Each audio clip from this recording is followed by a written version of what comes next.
Ukraine's drone army keeps on raising the total number of destroyed Russian systems, destroying them while they are attacking, retreating, in hiding or during transportation.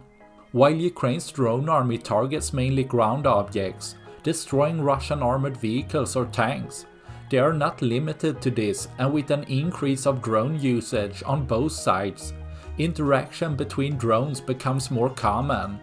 Seen here again as a Ukrainian FPV drone homes in on a Russian longer-range Kamikaze drone, skillfully managing to strike it on the first try on the move, destroying another of Russia's drones, leaving one less for tomorrow.